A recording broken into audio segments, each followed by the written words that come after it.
Good afternoon student. આજે આપણે ધોરણ 11 સેમિસ્ટર નંબર 2 જેની અંદર એક ચેપ્ટર હતું જેનું નામ છે ઘન પદાર્થના યાંત્રિક ગુણધર્મ।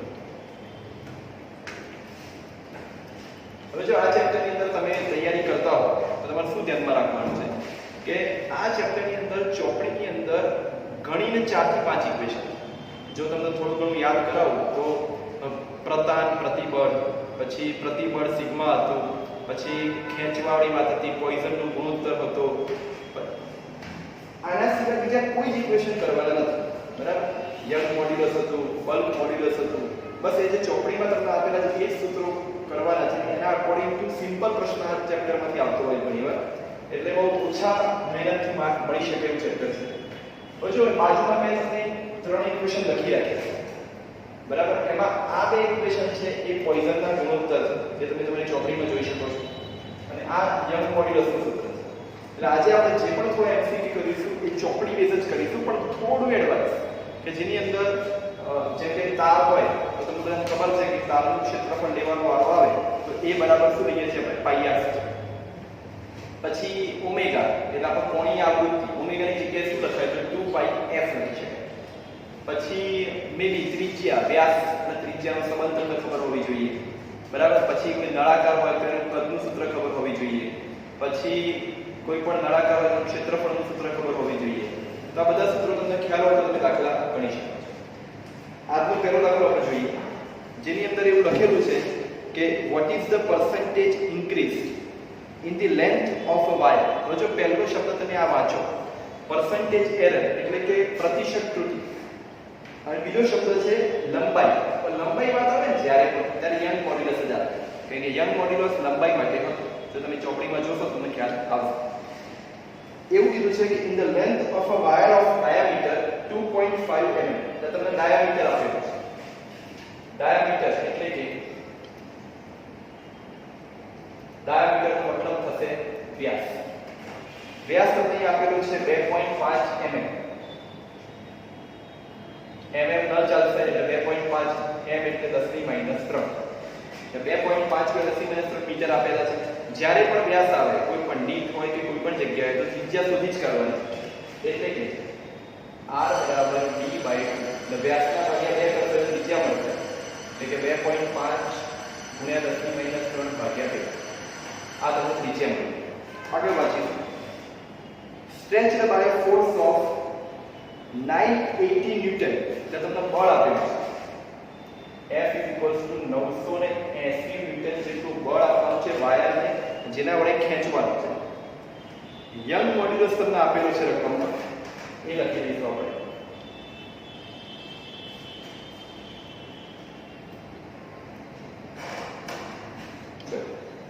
યંગ મોડ્યુલસ ફરી એકવાર કહું છું, શોધવાનું શું છે તો what is the percentage increase in length, એટલે એનો મતલબ એવો થાય કે તમારે આવું શોધવાનું છે। જો percentage શબ્દ આવે એટલે ગુણ્યા 100 કરવા પડે, ટકામાં કન્વર્ટ કરવા માટે, અને change in length એટલે ડેલ્ટા l ભાગ્યા આનો જવાબ લાવો। હવે મેં કીધું એમ કાટલી ખબર પડે તો તમે સૂત્રો તમારે બધા યાદ રાખી લાવો, તમે સરળતાથી આ દાખલો ગણી શકો। એટલે કે જે બોર્ડ ઉપર છે સૂત્ર y = f/a l/delta l। જો તમે જોઈ શકો છો જે વસ્તુની મેં ચર્ચા કરી એ વસ્તુ ત્યાં અવેલેબલ છે, પણ મેં તમને કીધું એમ વાયરની વાત છે, તમને ત્રિજ્યા આપેલી છે, તો તમારે પહેલું ફોકસ શું કરવું જોઈએ? જો યંગ મોડ્યુલસ તમને આપેલો છે, f તમને આપેલો છે, ક્ષેત્રફળ નથી પણ વાયરનું ક્ષેત્રફળ હંમેશા કેટલું લેવાનું છે? પાઈ r સ્ક્વેર। એટલે એ જો તમે કિંમત મૂકી દો અને સૂત્રનું કરતા ડેલ્ટા l બાય l ના બનાવો, એટલે કે તમે જોઈ શકો છો કે ડેલ્ટા l જતો રહે અને l નીચે જાય, is equals to f upon a by આવું થાય।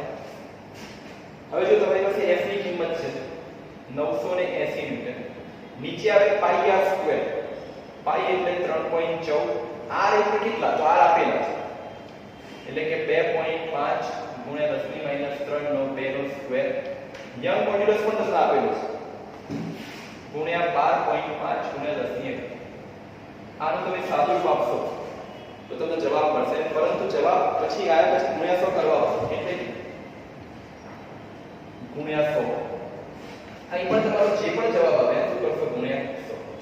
આવું કરશો તો તમને જવાબ આવવાનો બરાબર 0.16% તમારો જવાબ આવે. એટલે આ દાખલાની અંદર તમે ઓબ્ઝર્વ કરો કે કશું નવું નથી પૂછતા એ લોકો. આ બધા નીટમાં કામના લાગે પૂછાયેલા દાખલા છે.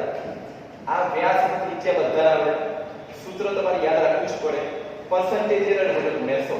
ખાલી આ બેઝિક વસ્તુ આપણે ઘણીવાર ચોપડીમાં પણ આવી ગયું છે કે ક્ષેત્રફળ હોય તો આનું હંમેશા પાઈ આર સ્ક્વેર લેવાનું. એટલે આવું જ ઘણીવાર પૂછાતું હોય છે નીટની અંદર. એટલે આ હતો પહેલો એક્ઝામ્પલ.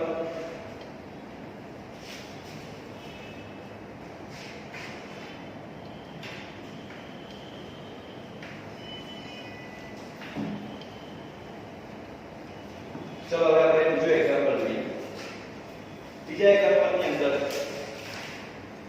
ક્વેશ્ચન આપેલો છે તમને. જો આ ક્વેશ્ચન છે ને એની અંદર શેનો યુઝ કર્યો છે? તો આઈ થિંક આપણે એક વિડિયો પણ બનાવી લીધો અથવા ચોપડીમાં પણ આપેલું છે કે જ્યારે લિફ્ટ ઉપર નીચે થાય અથવા તો કોઈ પણ વસ્તુ વજન પણ હંમેશા નીચે લાગે mg જેટલું, એવા કન્સેપ્ટનો યુઝ કરી બે ચેપ્ટર મિક્સ કરે છે. ક્વેશ્ચન સાંભળીએ. ધ મેક્સિમમ સ્ટ્રેસ એટલે દબાણ, the maximum stress that can be applied to material of a wire used to suspend an elevator. તો ધ્યાનથી સાંભળજો અને ગુજરાતી. આવી રીતે એક લિફ્ટ છે. તમને બધાને કદાચ તમે કોઈ લિફ્ટ જોઈ હોય તેની ખબર હશે કે લિફ્ટ છે એક કેબલ દ્વારા છે. આવી રીતે એક કેબલ હોય, એ કેબલ જ લિફ્ટને ઉપર નીચે કરે. એવું લખ્યું છે કે maximum stress that can be applied to material of a wire used to suspend an elevator is. હવે જો આ ખાસ આ વાયર પર એમને એટલું દબાણ સહનશીલતા, કેટલી સહનશીલતા આપેલી છે તો એ આપેલી છે 1.3 ગુણ્યા 10⁸ ન્યૂટન પર મીટર. એકમ પરથી ખબર પડી જાય કે આપણું શું છે. ન્યૂટન એ કોનો એકમ છે? બળનો એકમ છે. મીટર સ્ક્વેર શેનો એકમ છે? ક્ષેત્રફળ. તો આ શું આપેલું કહેવાય? F/A. ભલે શબ્દ તમને ડાયરેક્ટ નથી આપ્યું પણ એવું કહી દીધું છે ન્યૂટન પર મીટર સ્ક્વેર. ન્યૂટન એટલે F મીટર સ્ક્વેર એટલે ક્ષેત્રફળ, એટલે કે F/A બરાબર તમને આપેલું છે. આટલું બળ એ વાયર સહન કરી શકે. If the mass of the elevator is 900 kg, એટલે કે આ લિફ્ટ છે એનું દળ આપ્યું છે 900 કિલોગ્રામ. 900 કિલોગ્રામ દળ આપેલું છે. And it moves up with an acceleration 2.2 meter per second square. The lift ઉપર તરફ જાય છે એવું કીધું છે. અને ઉપર તરફ ગયા પછી એ આપેલું છે. એ એટલે તમને આપેલું છે એ 2.2 મીટર પ્રતિ સેકન્ડ સ્ક્વેર. એટલે આટલા પ્રવેગથી લિફ્ટ ઉપર જાય છે. What is the minimum diameter of the wire? એટલે આ જે તમારો વાયર છે એનો ડાયામીટર શોધવાનું છે. જો આવો ક્વેશ્ચન પૂછાય છે સારો ક્વેશ્ચન છે. JEE ના લાયક નથી પણ નીટ ના લાયક 100% છે. ડાયામીટર શોધવાનું હોય તો ઊંધું વિચારીએ. ડાયામીટર ક્યારે મળે? આવું હોય ત્યારે ત્રિજ્યા પકડી કરો ડાયામીટર મળે. એનો મતલબ કે તમારે શોધવું શું પડે? ત્રિજ્યા. ઊંધું વિચારો. ત્રિજ્યા શોધવાની છે. ત્રિજ્યા શોધવા માટે શું વિચારી શકાય? તો એવું તમારી ચોપડીમાં પણ આપે છે. લિફ્ટના અલગ અલગ કેસીસ આપ્યા છે. એ કેસીસ તમારે બરાબર જોવા જોઈએ. એના અકોર્ડિંગ લિફ્ટ પર નીચે લાગતું બળ હંમેશા કેટલું હોય? વજન બળ mg. લિફ્ટ તમારી ઉપર તરફ, એટલે પ્રવેગ તમારો કઈ તરફ છે? ઉપર તરફ. એટલે દોરડું ઉપર લટકાયેલું છે. તો આના પરથી એક સૂત્ર બને, એ છે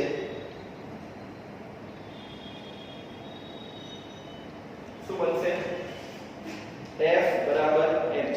ઓકે, ના ખબર પડે કેવી રીતે આવે એનું ક્લિયરન્સ કરી દઈએ. ઉપર તરફ જાય છે બળ પર F લાગશે. આ જે એ છે એ પ્રવેગિત થાય છે એટલે આના પર પણ બળ લાગે છે. બળનું સૂત્ર ma છે. તો આમાં તમારે વિચારવું જોઈએ કે F mg બરાબર m. એનો મતલબ એવો થયો કે ઉપર તરફ ગતિ કરે છે, ઉપર બળ વધારે હશે આના સાપેક્ષમાં, એટલે વધારેમાંથી ઓછું બાદ કરવાનું. એટલે કે F mg એના કારણે ઇફેક્ટિવ બળ મળે જેના કારણે લિફ્ટ ઉપર ગઈ. તો એ કેટલું છે? m. એ પરથી મેં લખી કાઢ્યું. આનું સૂત્ર થશે F બરાબર mg plus m. ચલો હવે વિચારી લો તમે કે તમારી પાસે બધો ડેટા છે કે નહીં. ચેક કરો.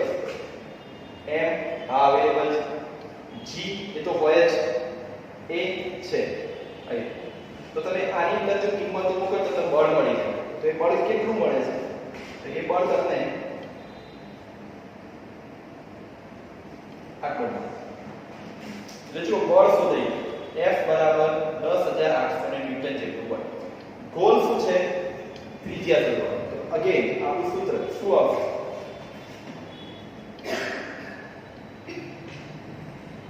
ચલો આ સૂત્ર બધા જાણતા હશો. દબાણ બરાબર બળ ભાગ્યા ક્ષેત્રફળ. જનરલ સૂત્ર છે. અગેન વાયરની વાત છે.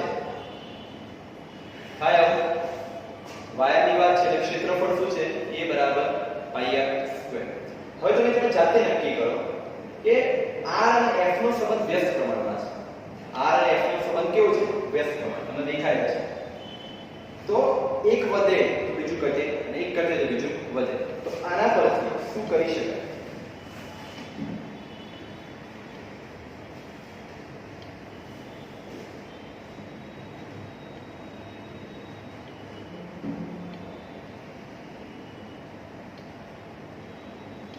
જો શું કરી ધ્યાનથી સાંભળો. સૂત્ર તો કરતા મેં આગળ બતાવ્યું. એક હું આ બાજુ લઈ લઉં. આ p છે દબાણ છે એટલે હું નીચે લઉં. બીજું કંઈ જ કરી નથી. આ મિનિમમ હોય, આ મહત્તમ જ હોય વ્યસ્ત પ્રમાણ છે તમારે. હવે ધ્યાનથી ઓબ્ઝર્વ કરીએ. શોધવાનો આ કન્ફર્મ છે. તો શું બાકી બધું આપણને આપેલું છે કે નહીં? તો કેવી રીતે ખબર પડે? તો જો મેં તમને પહેલા કીધું શરૂઆતમાં F/A આપેલું છે. F/A એટલે કે હવે ક્લિયર હશે કે અલ્ટિમેટલી શું છે? દબાણ છે. કે દબાણનું સૂત્ર થાય P બરાબર F/A. એટલે કે હવે F ની જગ્યાએ લખશો તમે 10800. ચલો આ વસ્તુ આપણે ઉપર લખીશું. અહીં લખશો 10800 F ની જગ્યાએ. પાઈ ની જગ્યાએ આવશે 3.14 અને મહત્તમ દબાણ એટલે કે આ આપેલું છે એટલે કે 1.3 ગુણ્યા 10 ની આનો તમે જવાબ લાવશો તો r સ્ક્વેર મિનિમમ મળશે અને જવાબ આવશે 0.2645 10⁻⁴ આનું વર્ગમૂળ કાઢશો તમે તો તમને r મળશે. એ મળશે 0.5142 ગુણ્યા 10⁻². અને ફાઇનલી એ r છે અહીં મૂકવાનું એટલે 2 વડે ગુણવા પડશે. તમે 2 વડે ગુણશો એટલે તમને વ્યાસ મળશે. એ d હશે 1.0284 ગુણ્યા 10⁻². આ તમારો જવાબ છે.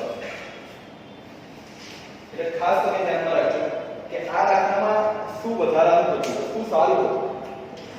તો આ વસ્તુ સારી છે. આવું કંઈ પણ આવી શકે. બાકી બધું આ ચેપ્ટરનું જ હતું. પરંતુ આવું તમારે લિફ્ટના કેસીસ યાદ રાખવા પડે. લિફ્ટ ઉપર જાય છે, નીચે જાય છે, તો ઇક્વેશન્સ કેવી રીતે બને. આ આવડે તો પાછું આ બધું તો આ ચેપ્ટરનું રિપીટેશન. બરાબર?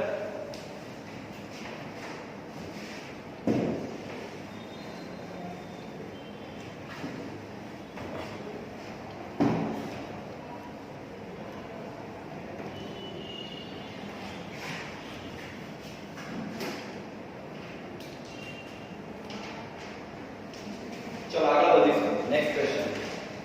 નેક્સ્ટ ક્વેશ્ચન ની અંદર એવું આપેલું છે a mass of 100 gram is attached to the end of a rubber string.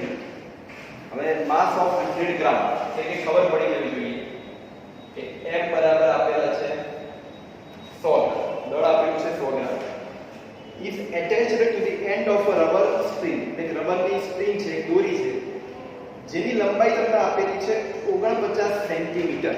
એટલે કે લંબાઈ L બરાબર 49 સેન્ટીમીટર આપેલું છે. and having an area of cross section ક્ષેત્રફળ આપેલું છે A બરાબર 20 mm². ક્ષેત્રફળ આપેલું 20 mm². the string is weirdly round horizontally at a constant speed of 40 revolution per second. આ ખાસ ધ્યાનમાં રાખજો. 40 rps. rps નો મતલબ એવો થાય કે revolution per second. બરાબર? revolution per second. in a circle of radius આપેલી છે 51 સેન્ટીમીટર. find young modulus. આ શોધવાનું છે.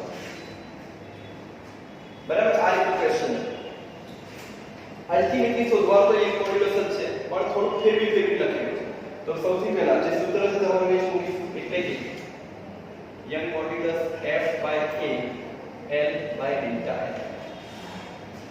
અહીં સીધો હિસાબ છે કે F શોધવાનું છે, બાકી બધું આપણી પાસે હોવું જોઈએ. હવે વન બાય વન ચેક કરો તમે કે શું બાકી બધું ડેટા સીધી રીતે અવેલેબલ છે કે નહીં. ચલો એ તો બધાને આવડી જશે પાઈ આર સ્ક્વેર. F નું શું કરશો, L નું શું કરશો અને ડેલ્ટા L નું શું કરશો અને કેવી રીતે આ બધું શોધાશે. તો એના માટે આ એક સૂત્ર, હા આ કેમ વાપરવાનું, અહીં જો એક શબ્દ છે વાયર્ડ ગ્રાઉન્ડ હોરિઝોન્ટલ એટલે કોન્સ્ટન્ટ સ્પીડ ગોળ ફરે છે એટલે ચાક ગતિનું સૂત્ર એના પરથી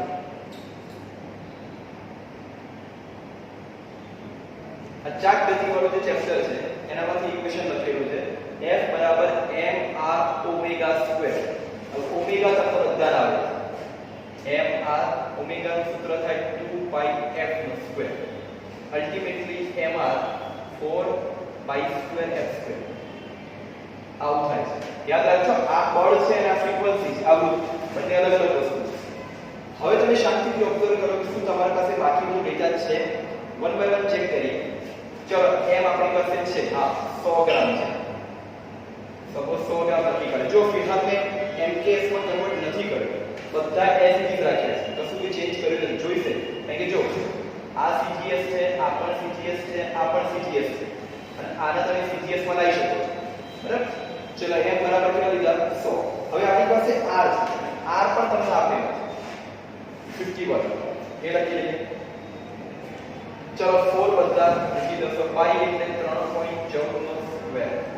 અહીં એક બ્રેક વાળું ફ્રીક્વન્સી. હવે ફ્રીક્વન્સીની વ્યાખ્યા તમને આવડવી જોઈએ, આવૃત્તિની વ્યાખ્યા તમને આવડવી જોઈએ. એ શું છે? તો આવર્તન આવૃત્તિ જોડે યાદ રાખવાનું કે 1 સેકન્ડમાં થતા દોલનની સંખ્યા, 1 સેકન્ડમાં થતા દોલનની સંખ્યા શું કહેવાય? આવૃત્તિ. એના માટે તમે આના પર ફોકસ કરો. આનો મતલબ શું છે? રેવોલ્યુશન પર સેકન્ડ. 1 સેકન્ડમાં થતા પરિક્રમા. રેવોલ્યુશન પર સેકન્ડ શું બોલાશે? 1 સેકન્ડમાં થતા પરિક્રમા. હા, f નો મતલબ પણ એવો જ થાય, 1 સેકન્ડમાં થતા દોલનની સંખ્યા. ધેટ્સ વાય અહીં શું આવશે? 40. તમે જોઈ શકો છો બધું આપણી પાસે છે, તો આપણને f મળી જશે. તો જો તમે શોધશો તો શોધતા નથી પણ તમે એમ સમજી લો કે f મળી ગયું. તો એક ટીક કરતા જઈએ કે આપણી પાસે f અવેલેબલ છે. ઠીક. હવે બીજું તો કંઈ કહેવાની જરૂર નથી. આ a પણ બધાને આવડે. શું લખવાનું? પાઈ r સ્ક્વેર. હા, એક જ વસ્તુમાં ધ્યાન રાખવાનું છે, એ ભૂલ ના થાય એના માટે. આની અંદર શું આવશે? હા, આ ખાસ યાદ રાખજો. l આવશે 49 જે આપેલું છે તમને, બરાબર. પણ નીચે ડેલ્ટા l ત્યાં આવશે 2 આવશે. આ કેવી રીતે?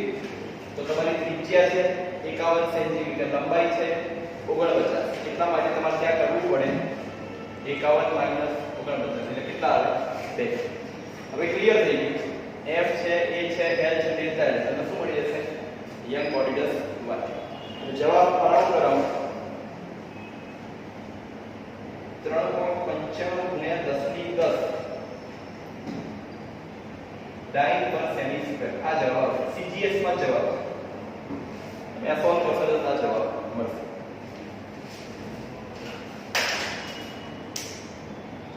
હવે જો ફરી આ દાખલામાં શું વધારે શીખવા જેવું હતું? આ ઇક્વેશન નો યુઝ કેવી રીતે આનો યાદ આવે, કેવી રીતે વિચાર આવે તો આના RPS એટલે રેવોલ્યુશન પર સેકન્ડ ખબર પડી કે ફ્રીક્વન્સીની વાત છે, ફ્રીક્વન્સી યુઝ કરવાની શક્યતાઓ છે. એટલા આપણને આ સૂત્ર યાદ આવે. આ સૂત્ર ચાક ગતિમાંથી છે f બરાબર mr ઓમેગા સ્ક્વેર. ઓમેગાની જગ્યાએ 2 પાઈ પછી આગળ પાછળ ચાલો. ચલો